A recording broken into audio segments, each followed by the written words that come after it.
Totally cooperating, just relax. Not doing anything, but I'll cooperate. Sir, I will be very cooperative. All right, let's try that, please. That's not you on the 27th. Food line parking lot, Traveler's Rest. I don't think so. Look, man. Where's Edna? I don't know where Edna is. Yes, you do. It's not making sense. So you're the last person to be in a vehicle you wiped out of a lady that's missing. That sounds really f***ed up. 28 years ago, a man kidnapped a woman and was sentenced to 30 years in prison. Decades later, 80-year-old Edna Suttles was seen picking him up in a parking lot. That would be the last time anyone saw her alive. A few days later, detectives reviewed security footage and discovered that the same man had been driving Edna's car. She's missing right now. Yes, Dan, where is Edna? I don't have a clue. When questioned, he claimed he had no idea where she was. However, police soon realized that Edna was not his only victim. On the morning of August 27th, Edna had left her home in Traveler's Rest to take care of a friend. Hours later, her family made a 911 call, reporting that Edna had been expected to arrive but had never shown up. They explained that it was completely out of character for her, as she was always punctual, and they were certain something was wrong. When police arrived at Edna's home for a welfare check, they found no signs of forced entry or struggle. However, her son informed them that jewelry worth $50,000 was missing, along with her car. Detectives believed that finding the car would be crucial in determining Edna's last known movements. 6 days later, her car was discovered abandoned in a hotel parking lot in Traveler's Rest. Since Edna lived nearby, there was no reason for her to be at a hotel. Hotel staff confirmed that no one under her name had checked in. To trace Edna's movements, detectives reviewed surveillance footage. At 9:30 a.m., a camera captured her driving toward a grocery store. She parked her car, and a man carrying 2 bags approached her. He got into her vehicle, and she drove off. 4 hours later at 1:43 p.m., Edna's car was seen returning to the same grocery store. However, this time, the man was in the driver's seat instead of Edna. He parked beside his own car and was seen moving something from Edna's vehicle into his. At first, investigators struggled to identify what he had taken, but after analyzing the footage, they made a chilling discovery that it wasn't an object, but a person. Minutes later, the man drove Edna's car to the hotel parking lot, parked it, wiped down the seats and doors to remove evidence, and then left. Detectives struggled to identify the man due to blurry footage. Realizing he had made a purchase, they checked the store's security footage. It clearly showed he was Daniel Prince, a convicted kidnapper. Detectives discovered that in 1997, Daniel Prince had kidnapped a woman in Michigan. He had tied her up and shackled her hands, but she had managed to escape by sheer luck. Although he had been sentenced to 30 years, he was released on parole in 2009 after serving just over a decade. After his release, he began working as a handyman primarily for elderly single women, women who fit the same profile as his previous victim and Edna. At this point, detectives realized they were dealing with a convicted kidnapper who might have taken Edna. There was still a chance she was alive, so they needed to act quickly.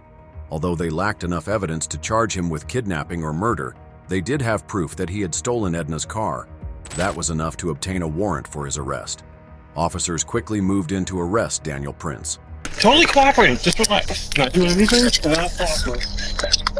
All right, let's go. Stand up on your feet. Right there. Yeah. Sir, I will be very cooperative. Despite being surrounded by armed police, he remained calm, as if he had a plan. During his interrogation, detectives started with casual conversation to make him feel comfortable. They asked what he did for work, to which he responded that he worked in home repairs, mostly tiling. When asked why he had moved from Michigan to North Carolina, he explained that he had been in prison in Michigan and had relocated after being released on parole. The detectives then asked him about his past charges. He admitted that he had been convicted of kidnapping and had served 13.5 years for it. However, he downplayed the crime, saying that while he had been involved in wrongdoing, he did not believe he should have been charged with kidnapping. The detectives listened carefully, knowing that despite his attempts to minimize his past crimes, there was a strong possibility he was responsible for Edna's disappearance. Despite Daniel Prince's claims of being a reformed man, detectives had evidence that told a different story. Told you that August 27th, 2021 this year. What day of the week was that? Oh, it was a Friday. Okay. Okay, so specifically the 27th. Mm-hmm. what, 2 weeks ago? Do you remember where you were at? Not specifically. Where do you think you were at? I've been going all over the place. I've been back and forth to Charlotte. I've been down to South Carolina. Like, where's your jobs in South Carolina taking you? Actually, I was down at Traveler's Rest, but I don't know if it was Friday or Thursday. I know I'd been there earlier that week. When questioned about his whereabouts on August 27, 2021, Prince initially struggled to recall details. He admitted he had been in Traveler's Rest but wasn't sure if it was Thursday or Friday. When asked about his activities, he claimed he had visited a woman he had befriended, saying she frequently called him for help, especially with legal issues involving her daughter. Detectives then confronted him with surveillance footage from that day, showing him at a grocery store's parking lot. At first, he denied being there, but when presented with clear images, he changed his story. He claimed Edna had picked him up because she wanted him to accompany her to meet a private investigator she didn't trust. However, detectives knew this was an attempt to shift blame. They presented more footage showing Prince parking Edna's car at a hotel, wiping it down, and walking away alone. He struggled to explain this, but claimed he had simply been helping her. When officers pointed out mud on the wheels of his car, suggesting he had driven off-road, Prince admitted they had stopped to look at a truck for sale. Still, he insisted he had eventually dropped Edna off at home. Detectives countered this with surveillance footage proving otherwise. As they applied more pressure, Prince continued altering his story, but the evidence left little room for doubt. With each contradiction, detectives grew more certain that he knew exactly what had happened to Edna, and that time was running out to find her. As the detectives questioned Daniel Prince further, his story began to collapse. He repeatedly tried to shift suspicion, insisting that Edna had been in danger from someone else. However, the detectives had already gathered enough evidence to know that wasn't true. When they asked him why he had wiped down Edna's car, he explained that he had done it out of caution, claiming that she had people after her. He then attempted to blame a private investigator, but the detectives revealed that they had already spoken to the man, whose account completely contradicted Prince's claims. They reminded Prince that he was the last person to be seen with Edna, and surveillance footage confirmed that he had never dropped her off at home, as he had previously stated. As the detectives laid out more evidence, the pressure increased.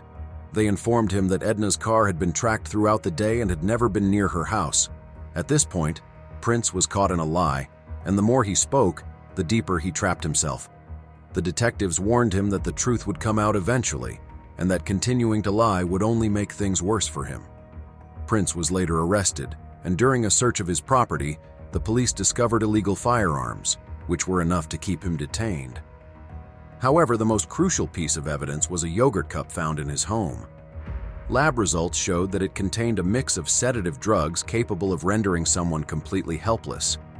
Detectives realized that Prince had likely drugged Edna before killing her. With overwhelming evidence against him, Prince finally confessed, not only to Edna's murder but also to 3 others. 1. Dolores Sears. He claimed that Dolores's daughter, Nancy Rigo, had asked him to euthanize her mother. 2. Nancy Rigo. When Nancy started regretting her decision and considered going to the police, Prince killed her as well. He then continued collecting her Social Security checks for years. 3. Lee Goodman. He alleged that Lee had tried to rob him, so he disposed of his body in a remote location. 4. Edna Soules. Her remains were eventually found buried near Prince's home almost a year after she disappeared. Even after confessing, Prince attempted to manipulate the situation. He told detectives that he would only reveal Edna's burial site if they made a deal with him. He demanded that his case be handled at the federal level, knowing that federal prisons had better living conditions. He also wanted to avoid the death penalty in exchange for a life sentence. The detectives appeared to comply with his request, but unknown to Prince, they had secretly left an audio recording running after turning off the cameras. Believing he was in control, Prince made his final chilling confession.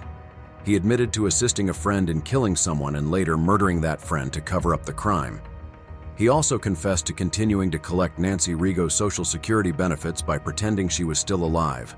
Ultimately, Prince avoided trial by trading information for a federal life sentence. However, his attempt to manipulate the system failed, as the detectives had already recorded everything he had said. That is all for the video. Make sure to like, share, and subscribe to our channel for more such case stories.